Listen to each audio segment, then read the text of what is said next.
وقال قرينه هذا ما لدي عتيد ألقيا في جهنم كل كفار عنيد مناع للخير معتد مريب الذي جعل مع الله إلها آخر فألقياه في العذاب الشديد قال قرينه ربنا ما أطغيته ولكن كان في ضلال بعيد قال لا تختصموا لدي وقد قدمت إليكم بالوعيد. Assalamu alaikum wa rahmatullahi wa barakatuh. Welcome to the Hifz Status Podcast, episode 24. We are joined with a very special guest today, alhamdulillah, for a very exciting episode, inshallah ta'ala. Sheikh Yahya Raaby obviously needs no introduction, alhamdulillah. He should probably introduce our podcast. But inshallah, we'll give a short introduction, inshallah ta'ala. Sheikh Yahya Raaby is a renowned imam, khatib and teacher of the Quran. He travels the world delivering seminars, alhamdulillah, and talks, and he just returned recently, alhamdulillah, from Australia and a long series of journeys around the world, inshallah ta'ala. Maybe we'll touch upon them, inshallah ta'ala. Sheikh Yahya completed Hifz and learning Arabic here in the UK, alhamdulillah. And we're very, very blessed to have him with us here today, walillahi alhamd, to open up the episode, inshallah ta'ala. Assalamu alaikum wa rahmatullahi wa barakatuh. Assalamu wa rahmatullahi wa barakatuh. Barakallah feek. Barakallah feekum for accepting the invitation. Allah bless you. Allah alhamdulillah. It's an honor, it's a pleasure to be here. You know, subhanAllah, we've just been, trying to get this episode, alhamdulillah. Like, we've always had that aspiration and intention to have a podcast episode with yourself, alhamdulillah. And Allah subhanahu wa ta'ala facilitated us to have you in our presence today, alhamdulillah. Allah barik feekum. Jazakum. Sheikh, we know you've had a very busy last few months, alhamdulillah. You've come from Australia recently. Sahih. I was in Australia. It's a very long journey. Naam. Alhamdulillah. I was there for about 2 weeks. But before that, it was quite a journey getting there in the first place, because I left and I went to Umrah first. And then after that, I ended up going last minute to Kenya for about 5-6 days. No. And then from there, I went to Qatar. And from Qatar, I went to Australia. So at least the journey is a bit shorter from there, alhamdulillah. And Australia is a very nice place. It's interesting. And mashallah, the brothers that I met there. And this is my second time going there. I went there last year as well. Okay. I went there this time last year as well. And it's lovely because it's summer over there, so the weather's nice. And alhamdulillah, the welcoming and the khair that they're doing there, and mashallah, how enthusiastic they are about the khair and the deen of Allah Azza wa Jal, and so on. It's very inspiring and it's very beautiful to see, alhamdulillah. Alhamdulillah. I was following, subhanAllah, your stories and everything, and it was amazing, subhanAllah. Australia, Qatar, Medina, I think Medina first. Yeah, Medina, sahih. MashaAllah. Alhamdulillah. I think, especially for us in the UK, obviously, none of us have been to. I haven't been to Australia. It's just too far, man. It's too far. Is it a direct flight or is there a stopover? There's no direct flight. There is no direct flight. You have to either stop in the Middle East or you have to stop in Malaysia or something like that. So I went through the Middle East, alhamdulillah. To be honest, coming back was the long part for me, because coming back is from Australia to then Qatar, then a little transit there, then to the UK. It took over a day. Subhanallah. Alhamdulillah. So that's like, it was worth it. After all that happened there and all the khair, alhamdulillah, it was definitely worth it, and I would probably make the journey again. Alhamdulillah. The brotherhood in Australia, mashallah, and just the community seems amazing, mashallah. I mean, it's incredible. Everywhere I go, a beautiful thing that I always see, it's that no matter where you go, as long as there's a Muslim community, there's always beautiful brotherhood. And this is the brotherhood in Islam and Iman that Allah Azza wa Jalla has granted us, that no matter where you go, you're always going to find brothers, and you connect with them immediately, instantly, because of that Islam, right? Because of that Iman. There's no other perhaps bond except that it's beautiful. You could go anywhere and you won't feel like a stranger. It's amazing. You'll feel like you're between your own people and your family, etc. And alhamdulillah, it's a great blessing. We have a huge family that's global. Bifadlillah. 100%, subhanAllah, Sheikh. I mean, it's one of the things, like, and you've got that commonality, you've got that similar with any Muslim you meet across the world, exactly. Like you said. Precisely. There's no border that divides. Precisely. No language, no, subhanAllah. Alhamdulillah. And you know what, subhanAllah, it's very inspirational, Sheikh, to see how traveling the world and delivering seminars and talks about the Quran and everything like that, alhamdulillah, and seeing that, I think opens everyone's eyes to. That's also one of the reasons why we try to set up this podcast, to show that you can do the Quran in the West. You can have Islamic communities in the West. You can learn the deen of Allah Azza wa Jalla in the West. Definitely. It's all about, I believe, and I always say to people that, it's all about your determination, how determined you are. If you're determined to achieve something, no matter where you are, you will, inshallah, get there with the help of Allah Azza wa Jal.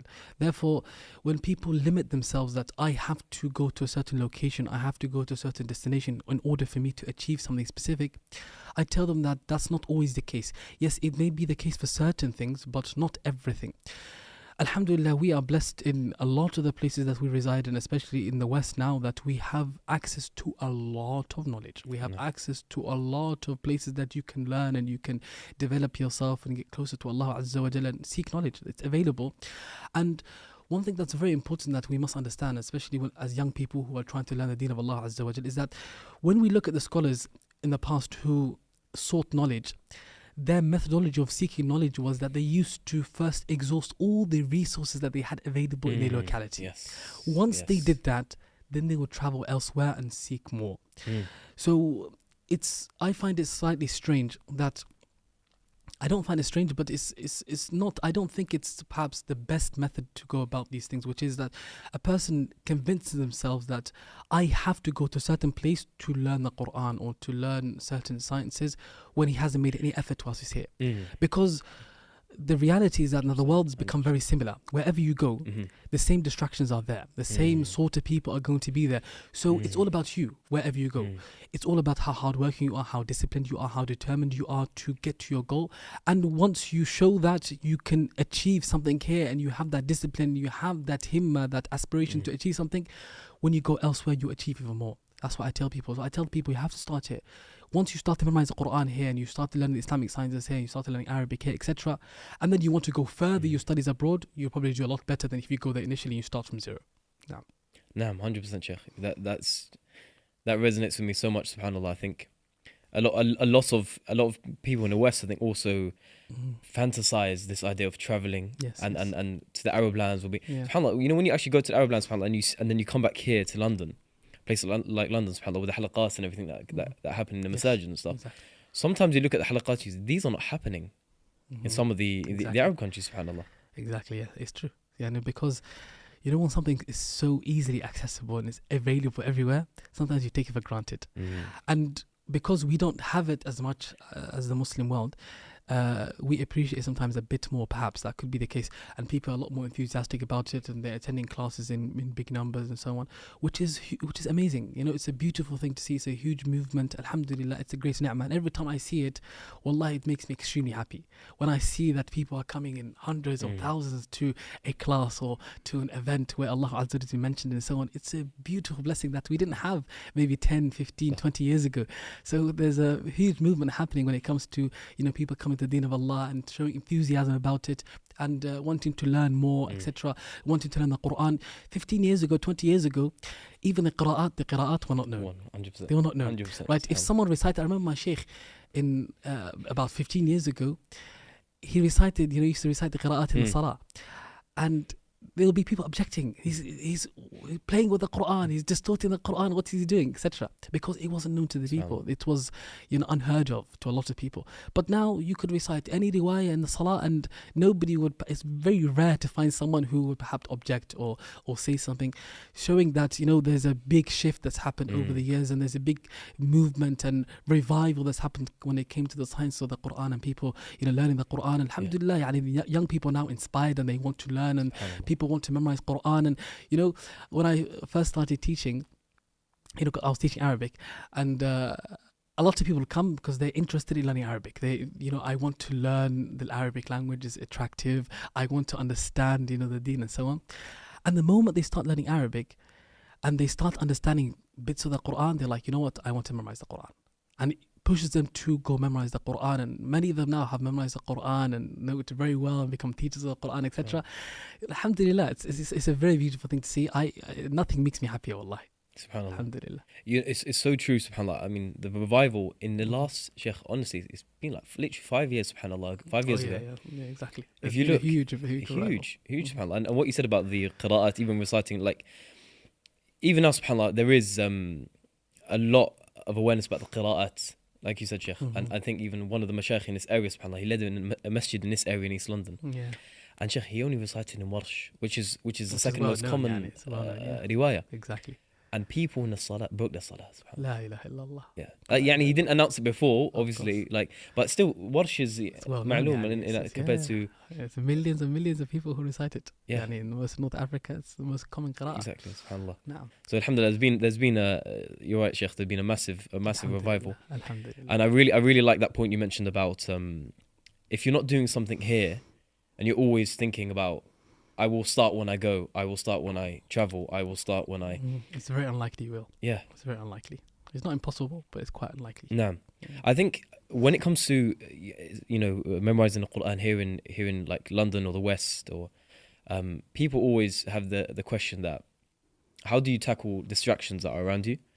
A question that you get. It's a very general question in a sense, but specific, like maybe more specifically, like things like nowadays the smartphone or the phone or the fast-paced nature of city life, for example. How do you find time for Quran? How do you eliminate distractions? How do you focus on memorizing the book of Allah subhanahu wa ta'ala? Jameel. Well, it's a very good question. I've been asked that question many times, and I've always thought about it.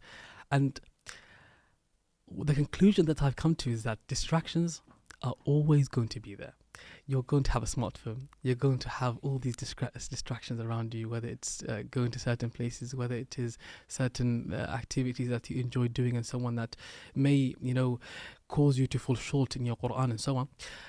And I tell people that the greatest way to overcome that, or I believe personally, it is when you love something greatly, and it's the most important thing to you, nothing will ever distract you from it. It's impossible. When you enjoy something so much and you love it so much and you can't bear being away from it, it's impossible for something to distract you from it or to take you away from it. It's not possible. The reason why perhaps you are preferring other things over the Quran is because you haven't really increased your love for the Quran that much yet. You need to do more exercises, and you need to do more in order to increase your love for the Quran, your engagement with the Quran, and the time that you spend with the Quran, and how much you appreciate the Quran. And that comes with spending more time with it, listening to the Quran more. Find your favorite reciter, listen to them a lot, and read the Quran, learn more about the Quran, understand the Quran. These things, they change your relationship with the Quran greatly.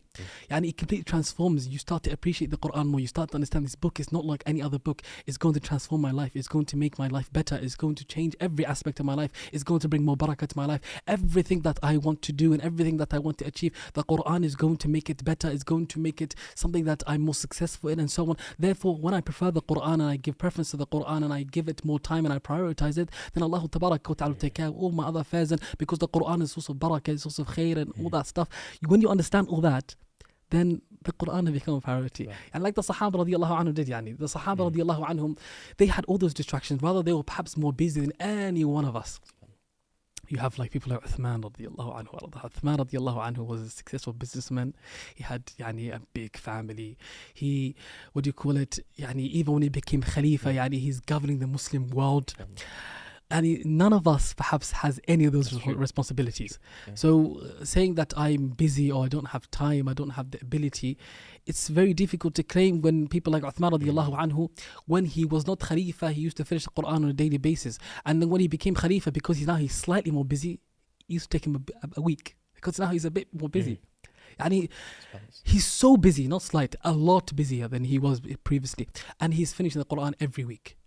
And many of us perhaps who are not even a fraction when it comes to the busyness of Uthman radiallahu anhu, will perhaps not finish the Quran even maybe once a year, maybe Ramadan, if we're fortunate. So it's all about the love that you have for the Quran. That's why I say to people that sometimes we know there's brothers who spend hours playing games, right? They will be up the whole night and they're playing online with their friends and so on, and they wouldn't feel that time. That they're talking on their headphones and they're just speaking to their friends and they're playing the game, and hours and hours and hours go by, and then you find that they've been in their room maybe for days. And they didn't realize, they didn't feel sleepy, they didn't feel hungry, they perhaps forget about all of that. Why? Because they love this. That's so true. If your love for the Quran was like that, then you will not feel any hunger, you will not feel any tiredness, you would forget sleep, you'll forget anything because of the Quran. Now, so it's I think that's one of the greatest things that keeps a person going. Motivation goes up and down. Yeah. If you rely on motivation to be the thing that pushes you to keep going, then you're not going to get very far. But it is discipline and love. I believe love is the greatest thing. That's why Ibn Rajab rahimahullah tabaraka wa ta'ala says that the love that you have for Allah, the deen of Allah tabaraka wa ta'ala, it is where all righteous deeds they spring from. Meaning the more you have, the better. Meaning that you need to learn more about the deen of Allah azza wa jal, and Allah azza wa jal, and the Quran, because it's an attribute of Allah azza wa jal, it's kalamullah. The more you learn about it, the more you're going to love it, inshallah ta'ala. That's what I believe 100%. Yeah.